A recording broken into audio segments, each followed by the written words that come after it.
All right, welcome. Today, we're going to dig into one of the most powerful and, let's be honest, often destructive forces in any story. We're talking about prejudice and how you, as a storyteller, can really use it to create something powerful. So, let's just start with a huge question. I want you to think about your characters for a second. Think about all the things that shape their destiny, their choices, their friends, their enemies. But what if there was just one single force that was so powerful it could steamroll everything else? Okay, so let's get back to basics. Every single person, and of course every character you create, is this totally unique mix of traits, right? No two are ever the same. They are their own person, unlike anyone else on the planet. I mean, just think about how all these different pieces come together. You've got the world they're born into, their basic personality, what they look like, how much money they have. You can't ever perfectly replicate that combination. That's what gives us our identity. But here's the thing. Among all those traits, there is one that runs so much deeper than all the others. It's more fundamental, it's more powerful, and it's really the bedrock of how a person sees the world.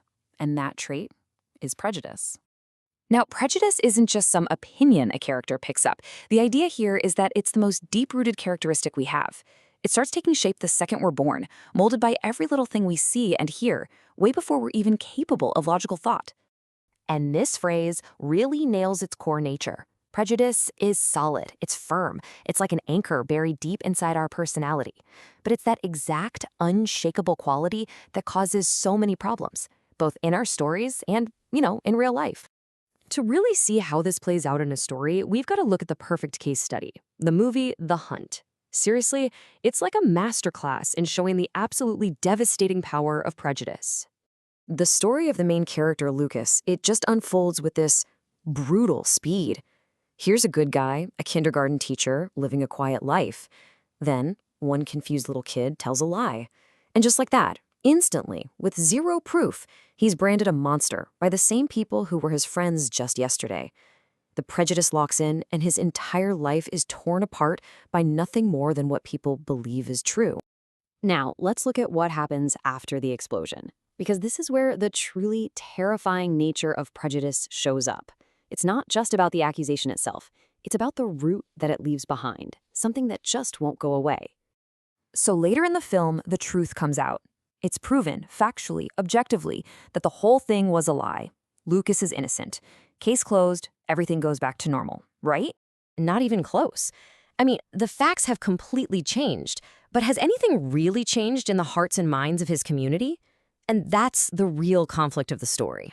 Because this is the thought that lingers. This one little question is like a poison that infects everything. Sure, the facts say he's innocent, but what if? That question is the ghost of prejudice, and it haunts Lucas right to the very end. And this, right here, is the unwinnable battle. On one side, you have the cold, hard, objective truth. On the other side, you have that emotional, deep-seated suspicion of prejudice. And so often in a story and in life, that little what if is way more powerful than any fact you can present. So this leads us to the most critical question if we really want to understand this theme. Why? Why is something that's been proven false so incredibly hard to scrub from our brains? Well, the psychological root of it is actually pretty profound. See, to let go of a prejudice that you've held onto, you have to look yourself in the mirror and admit, I was wrong, I was ignorant, I judged someone unfairly. And that is one of the hardest things for a person to do. It's so much easier to just cling to that little what if than to face your own mistake. So how do we take this really intense human dynamic and actually apply it to our own stories? What does this all mean for you as the writer at the keyboard? Think of prejudice as this amazing tool in your writer's toolkit. It's an incredible engine for conflict, both external, like society versus one person, and internal, like a character fighting their own biases.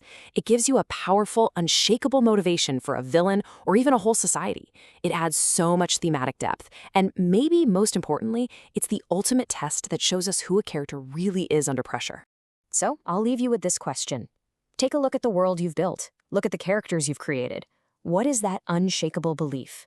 That stubborn what if? What is the deep-rooted prejudice that's really driving the conflict? If you can find that, you might have just found the beating heart of your entire story.